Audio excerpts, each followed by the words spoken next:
Dear students of class 3, today I'm going to start your Smart English, and we are in chapter number 5, practice lesson 5. So let's begin with the first exercise. See, first exercise is look at the pictures and words in the boxes, fill in the blanks with the correct words. See, in every question there are two options. Okay, so you have to fill in the boxes with the appropriate words. It means past tense खाया था तो सुधा had dash oranges. तो यहाँ पर obviously we are talking about what number है कि नहीं. तो सुधा के पास कितना ऑरेंजेस थे. सुधा हैड 8 ऑरेंजेस. तो फर्स्ट ऑप्शन विल बी 8. तो सुधा ने क्या किया, इनमें से एक को सुधा खाई. तो she ate one of them. Next C, pair और पियर. पेयर मतलब दो, पियर होता है एक फल का नाम. So see Kathy cut the picture of it. तो कैथी पिक्चर काटा. किस चीज की पिक्चर को काटा. एक पियर का पिक्चर को काटा. विथ किससे काटा. पेयर ऑफ सीजर्स, कैंची से. Pair of scissors. Next, come dash right now did you dash me.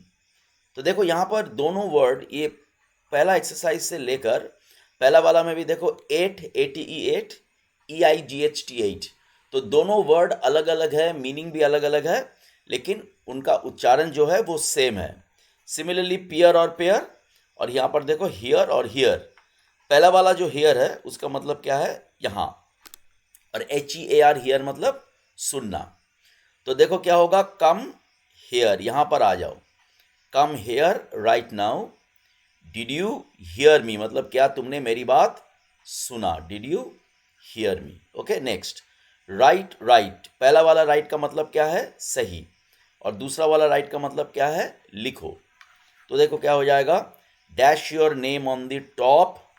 Dash मतलब क्या करना है, अपना नाम, मेरा नाम क्या करना है, राइट करना है. तो right your name on the top right corner मतलब तुम्हारा नाम लिखो पेज का ऊपर का दाहिने साइड में. Okay. So now let me go to the next exercise. What is the next exercise. C, grammar में ए, एन और द, इन तीनों को आर्टिकल्स कहा जाता है. तीनों का मतलब होता है एक. ए का मतलब भी एक, एन का मतलब भी एक, द का मतलब भी एक. ए और एन मतलब होता है कोई भी एक. अगर हम कहे अ बॉय मतलब कोई भी लड़का. और अगर हम किसी नाउन के पहले द लगाए मतलब हम एक खास किसी की बात कर रहे हैं. अगर हम कहे द बॉय मतलब हम एक खास लड़के की बात कर रहे हैं. अब रही बात ए और एन. ए उन शब्दों की पहले बैठते हैं जिनका उच्चारण कॉन्सोनेंट साउंड से शुरू होता है. और एन बैठता है उन नाउन्स के पहले जिनके उच्चारण या जो वावल से स्टार्ट होता है. वावल का उच्चारण, वावल कौन कौन से अल्फाबेट्स है, ए, ई, आई, ओ, यू, ये 5 होता है वावल. तो जो भी वर्ड का उच्चारण ए, ई, आई, ओ, यू जैसा होता है वो एन से शुरू, उसके पहले एन बैठता है. और बाकी इंग्लिश अल्फाबेट के जो 21 और बाकी अल्फाबेट्स है उनको कॉन्सोनेंट्स कहते हैं. तो कॉन्सोनेंट्स की उच्चारण से जो वर्ड शुरू होते हैं उनको, उनके पहले ए बैठता है.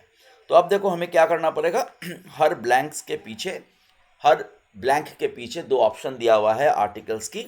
हमें सही आर्टिकल से ब्लैंक को भरना पड़ेगा. देखो, there was an owl on dash tree outside my window. तो यहां पर देखो हम एक खास पेड़ की बात कर रहे हैं. एक आउल बैठा था, उल्लू बैठा था. कहां पर, वो पेड़ के पहले, वो पेड़ के ऊपर जो ट्री मेरा विंडो के बाहर है. So here we are talking about a particular tree. So what we will write here, the. Next C, when dash moon disappeared. Moon तो एक ही है, मून सिर्फ एक ही है. तो जो चीज सिर्फ एक ही होता है उसके पहले हमेशा द बैठता है. So when the moon disappeared. And देखो सन भी एक ही है तो सन के पहले भी द बैठेगा. Dash owl flu away. तो यहां पर देखो वो उल्लू उड़ गया। यहां पे कौन सा उल्लू की बात हो रहा है? जिस उल्लू का जिक्र हमने पहला सेंटेंस में किए हुए हैं। तो यहां पर हम एक पर्टिकुलर, एक खास उल्लू की बात कर रहे हैं। तो यहां पर क्या आएगा? यहां पर आएगा the. I hope dash does not return tonight. तो देखो मैं उम्मीद करता हूं कि वो उल्लू आज रात वापस न आए। तो हम कौन सी उल्लू की बात कर रहे हैं?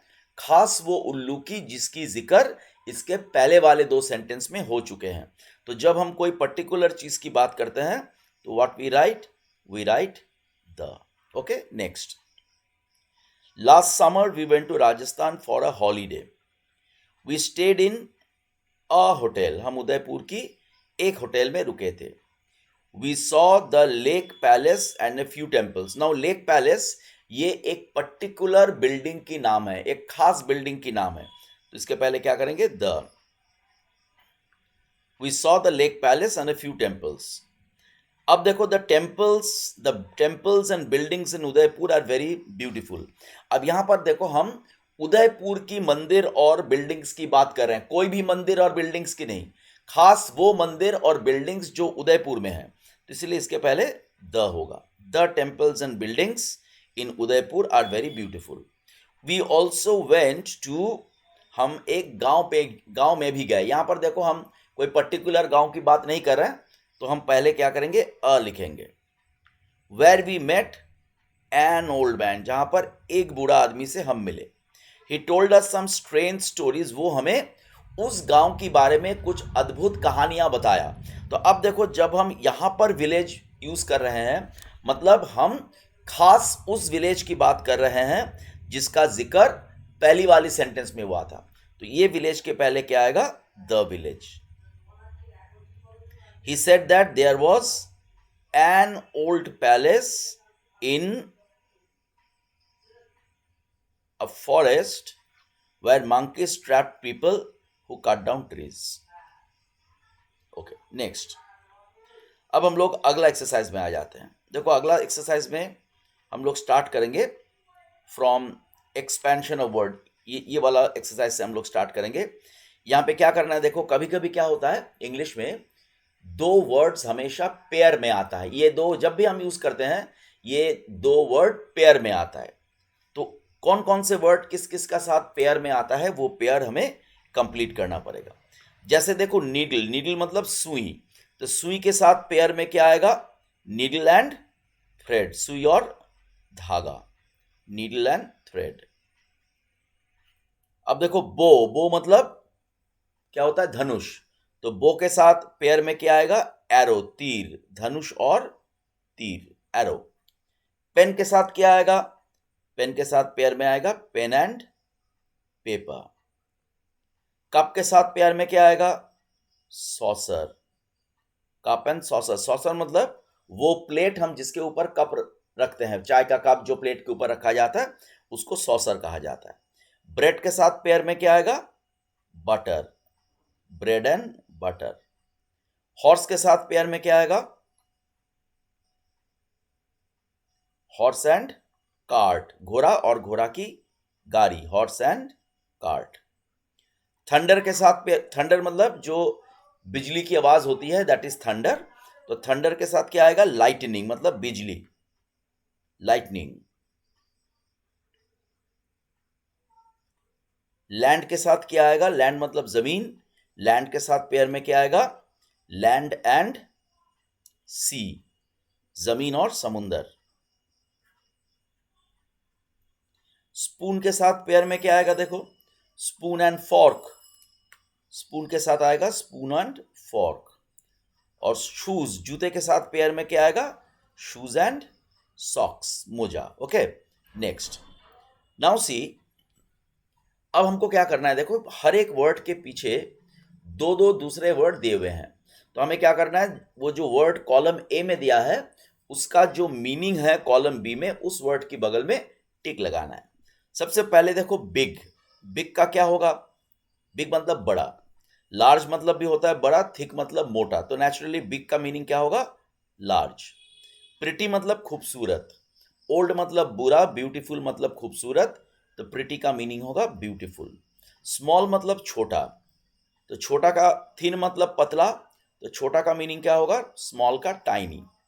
शाइनिंग मतलब चमकता हुआ, क्लीन मतलब साफ, और ग्लिटरिंग मतलब चमकता हुआ, तो शाइनी का मतलब क्या है? ग्लिटरिंग। हरीडली, हरीडली मतलब जल्दी से। हॉरिबली मतलब भयंकर रूप से, और क्विकली मतलब जल्दी से, तो हरीडली का क्या होगा? क्विकली। वेरी मतलब बहुत ज्यादा, तो इसका मतलब क्या होगा? एक्सट्रीमली। अब हम लोग ग्रामर पार्ट में जाते हैं। ग्रामर में क्या करना है? जो ब्रैकेट में वर्ब है, सही वर्ब से हमें ब्रैकेट भरना है। देखो, Farid and Jaya dash soup last evening, मतलब पिछले शाम को फरीद और जया ने सूप खाया था, तो पास्ट टेंस है, तो क्या आएगा? Had. Kate dash here last evening, Kate पिछले शाम को यहां आई थी। अब केट क्या है? सिंगुलर नंबर, एक वचन, तो एक वचन के साथ क्या आता है? पास्ट टेंस में वॉज। आई डैश वेटिंग, देखो आई के साथ ऑब्वियसली हमेशा क्या होता है? एम होता है, आई के साथ तो इज होगा नहीं, तो I am waiting. The stars, देखो स्टार्स प्लूरल है, तो नेचुरली प्लूरल के साथ हमेशा आर ही होगा। The stars are shining brightly. The water in this lake, देखो वाटर इन दिस लेक, ये सिंगुलर नंबर है, तो सिंगुलर नंबर के साथ इज आता है, एक से ज्यादा होगा तो आर आता है। यहाँ पे एक लेक की पानी की बात कर रहे हैं हम लोग। We are talking about the water of one lake, so naturally we will use singular number here. Okay, next. Next what we have to do, यहाँ पर देखो तीन कॉलम दिया हुआ है, और हमें क्या करना है? ये कॉलम्स को, ये तीन कॉलम में जो वर्ड्स है उनको मिक्स एंड मैच करके हमें सेंटेंसेस कंप्लीट करना है। We have to complete the sentences by mixing and matching. तो लेट अस डू। पहला वाला देखो, यू,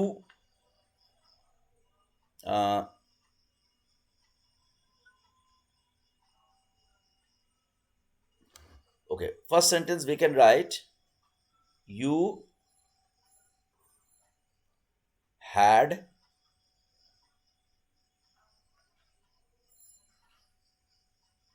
फीवर लास्ट वीक, मतलब पिछले हफ्ता तुम्हारा बुखार हुआ था। नेक्स्ट, वी, वी के साथ क्या होगा? Were going for a picnic, हम लोग पिकनिक जा रहे थे। नेक्स्ट क्या हो सकता है? दे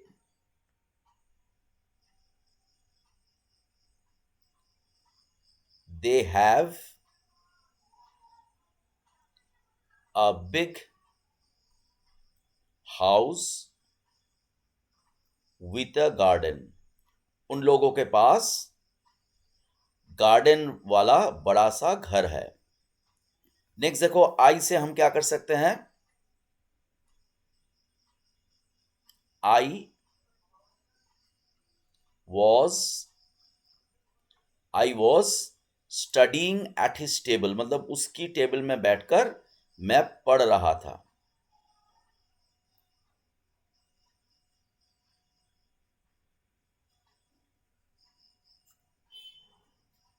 नेक्स्ट देखो, ही से क्या कर सकते हैं? ही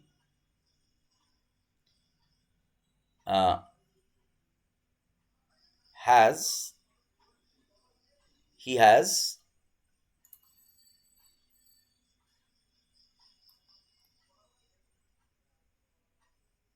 ओके, ही हैज नहीं, इसको हम लोग एक काम करते हैं, हैज को काट देते हैं, क्योंकि हैज से यहाँ पे कोई ऑप्शन नहीं आएगा। What we can do is, let us cut has. We can write he had fever last week. Last is she we can write she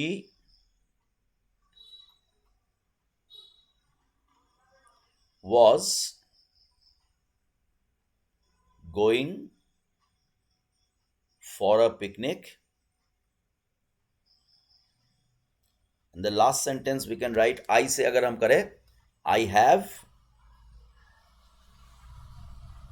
my own bicycle, I have my own bicycle. Okay, next. अब अगला में क्या करना है, verb देखो, bracket में दो verb दिए हुए हैं, उसमें जो वर्ब इस सेंटेंस में चलेगा, जो वर्ब यूज करना, ये सारा वर्ब जो है वो आईएनजी में है। तो जो वर्ब इस सेंटेंस के लिए राइट होगा उसको उसको क्या करना है, उसको टिक मारना है, देखो सॉरी, उसको अंडरलाइन करना है।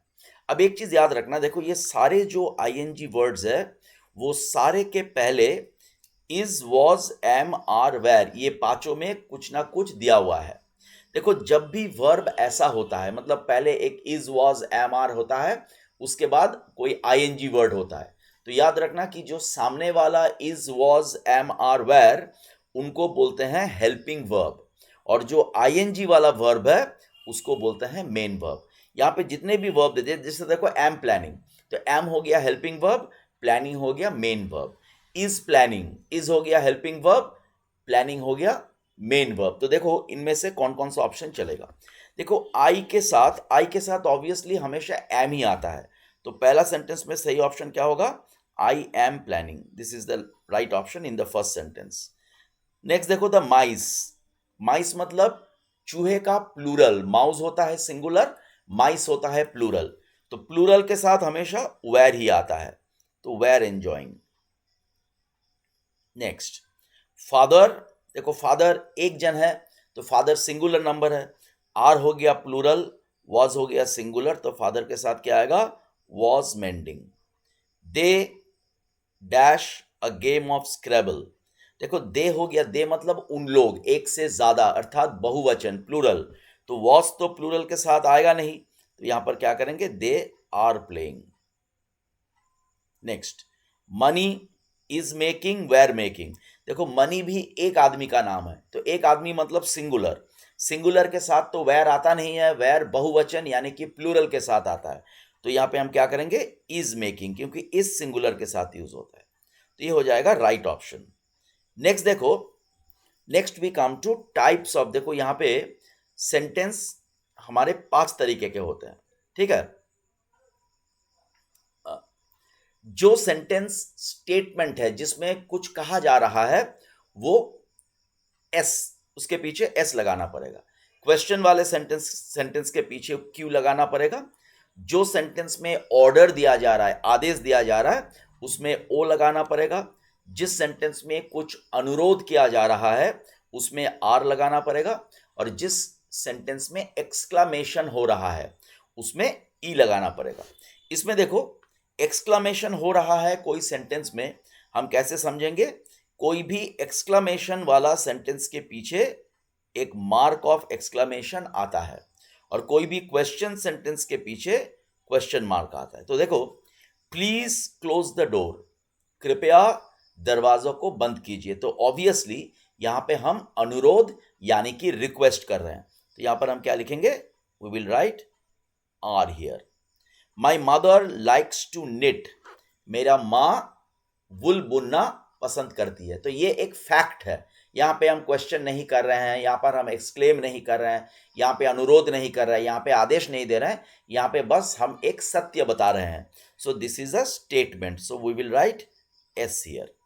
What did you find in this book, देखो इसके पीछे क्वेश्चन मार्क है, तो इसके पीछे हम लोग क्या लिखेंगे, क्यू लिखेंगे। Don't jump on the bed, बिस्तर पर मत कूदो, यहां पर क्या कर रहे हैं हम लोग, ऑर्डर कर रहे हैं, तो इसके पीछे हम लोग ओ लिखेंगे। और what a pretty bouquet of flowers, देखो मार्क ऑफ एक्सक्लेमेशन है, तो यहां पर हम लोग ई लिखेंगे। Okay, next.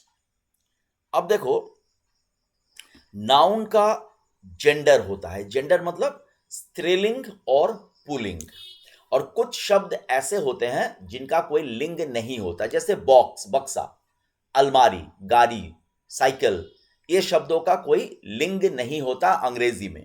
तो अब हमको देखो, जो शब्द का लिंग नहीं होता उसको न्यूटर जेंडर कहा जाता है, और जिस जो पुल्लिंग है उसको इंग्लिश में मैस्कुलिन जेंडर कहा जाता है, जो फेमिनाइन है उसको मतलब जो औरत है उसको फेमिनाइन जेंडर कहा जाता है, और कुछ वर्ड्स ऐसे हैं जिनको फेमिनाइन जेंडर में और मैस्कुलिन जेंडर में दोनों में उसका सेम फॉर्म है। जैसे देखो चाइल्ड, चाइल्ड अगर हम कहें तो वो मैस्कुलिन भी हो सकता है, फेमिनाइन भी हो सकता है। बेबी अगर हम कहें वो मैस्कुलिन भी हो सकता है, फेमिनाइन भी हो सकता है। ऐसे वर्ड्स को हम जेंडर के हिसाब से कॉमन जेंडर कहते हैं। तो देखो अब हमको क्या करना पड़ेगा, यहाँ पर जो शब्द है वो कौन सा जेंडर है वो लिखना पड़ेगा, और फिर उन शब्दों का प्लूरल, ये सारे एक वचन में है, इनको बहुवचन करके लिखना पड़ेगा। तो देखो बॉक्स, बक्सा, बॉक्स का कोई जेंडर नहीं होता है, तो ये हो गया न्यूटर जेंडर, और इसका प्लूरल क्या होगा, बॉक्सेस। अंकल, चाचा, तो अंकल क्या हो गया, ये तो मैस्कुलिन जेंडर है, तो ये एम हो गया, पुरुष होता है अंकल, और इनका प्लूरल क्या होगा, अंकल्स। क्वीन, रानी, ऑब्वियसली ये औरत है तो फेमिनाइन जेंडर, प्लूरल क्या होगा, क्वींस। और टीचर, देखो लेडी टीचर, औरत टीचर होगा फिर भी हम उनको टीचर कहते हैं, और कोई पुरुष टीचर होगा फिर भी हम उनको टीचर कहते हैं, तो ऑब्वियसली ये हो जाएगा कॉमन जेंडर। टीचर औरत के लिए भी चलता है, पुरुष के लिए भी चलता है, इसका प्लूरल क्या होगा, टीचर्स। अच्छा नाउ सी, अब हमको ईडी या ईएसटी, ये जो सारे प्रोनाउंस है इनको या तो ईडी और ईएसटी लिख के इनको कंप्लीट करना पड़ेगा। ये प्रोनाउन नहीं, सॉरी, ये एडजेक्टिव्स है, इन एडजेक्टिव के साथ या तो ईआर जोड़ना पड़ेगा, ईडी नहीं, sorry, either we have to join ER और ईएसटी। तो नीट के साथ ईआर जोड़ेंगे तो क्या होगा, नीटर, ईएसटी जोड़ेंगे तो क्या हो जाएगा, neatest. Clear, clearer, clearest. Long, longer, longest. Now see, अब यहां पर जो सही ऑप्शन है, ये जो सारे सेंटेंसेस में जो नाउन या प्रोनाउन है उनके पीछे कौन सा वर्ब लगाना सही होगा उसको टिक करना पड़ेगा। देखो हरी, हरी सिंगुलर नंबर है इसलिए इज आएगा, वेयर प्लूरल है वो हरी सिंगुलर के साथ नहीं आएगा। द क्लास, ये क्लास भी सिंगुलर है तो वॉज आएगा। आई के साथ हैज नहीं होता है, आई के साथ हमेशा प्रेजेंट टेंस में हैव होता है।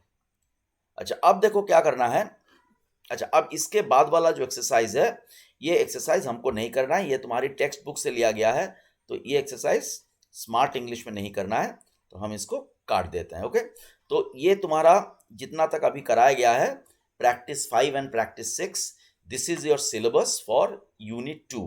तो यूनिट 2 का स्मार्ट इंग्लिश का ये सिलेबस है, ये वीडियो में पूरा है, तो बुक में फिलअप कर लेना और एक बार रिवाइज कर लेना। Okay, thank you so much.